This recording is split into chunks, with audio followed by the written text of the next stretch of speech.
le burn-out. Les gens pensent que ça arrive d'un coup. Comme si un matin, quelqu'un se réveillait et craquait brutalement. Mais en réalité, ça commence souvent beaucoup plus tôt que ça. Et le pire, c'est que beaucoup de gens vivent déjà les premiers signes, sans même s'en rendre compte. Aujourd'hui, on entend le mot burn-out de partout. Au travail, sur Internet, à la télé. Tout le monde parle d'épuisement mental. Mais il n'y a pas beaucoup de gens qui expliquent vraiment ce que c'est. Parce que le burn-out, c'est pas juste être fatigué. C'est pas juste avoir eu une mauvaise semaine. C'est pas juste un manque de motivation. Le burn-out, c'est souvent une usure plus lente. Quelque chose qui s'installe petit à petit, sans bruit, sans gros choc parfois. Et souvent, les gens continuent à vivre normalement avec ça pendant des mois, alors qu'ils sont déjà en train de s'épuiser mentalement. Alors au début, ça ressemble souvent à quelque chose de banal. Tu fatigues un peu plus que d'habitude, tu récupères moins bien, tu dors mais tu te réveilles en étant fatigué, tu commences à avoir un peu moins de patience, il y a des petites choses qui t'énervent de plus en plus vite. Des choses simples à faire deviennent plus difficiles, plus lourdes. Même répondre à un message, parfois, ça devient difficile. Et le problème, c'est que beaucoup de gens ignorent ça. Parce qu'ils pensent que c'est juste une mauvaise période. Alors ils continuent. Le travail, la pression, les problèmes, la fatigue, charge mentale, encore et encore. Le corps humain, il est capable d'encaisser énormément, et beaucoup plus qu'on ne le pense. Les gens peuvent continuer à travailler fatigués pendant très longtemps.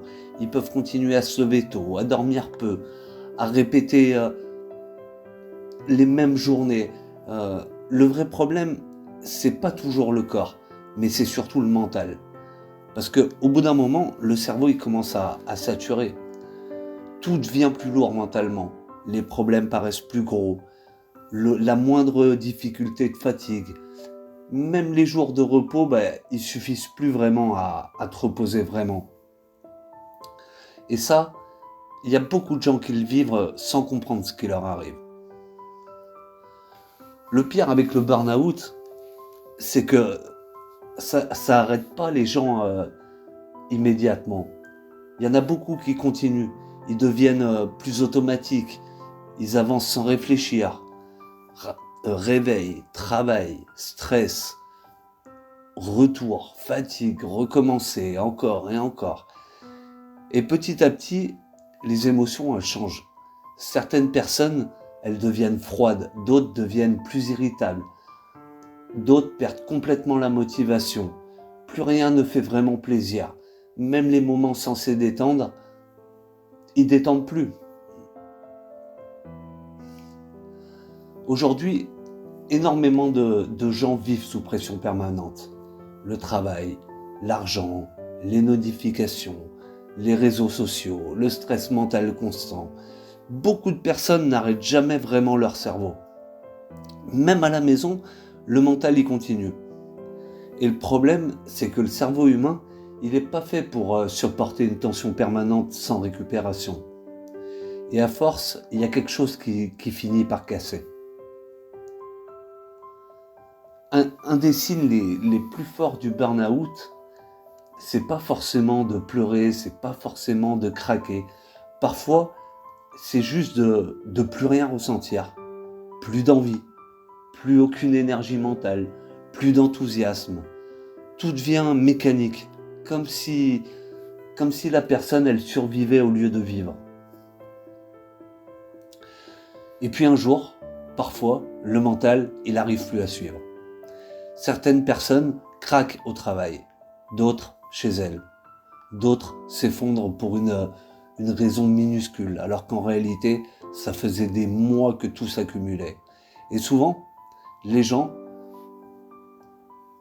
ils comprennent pas ce qui se passe. Parce qu'ils ont pas vu le moment où la personne a craqué.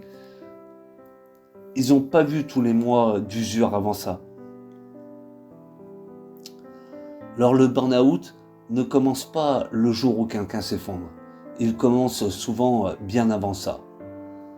Dans une fatigue ignorée, dans les journées répétées sans récupération, dans la pression constante, dans le mental qu'on pousse toujours plus loin. Et le problème, c'est que beaucoup attendent d'être détruits avant de prendre ça au sérieux. Alors que parfois, les premiers signes sont déjà là et qu'ils méritent d'être écoutés avant qu'il ne soit trop tard.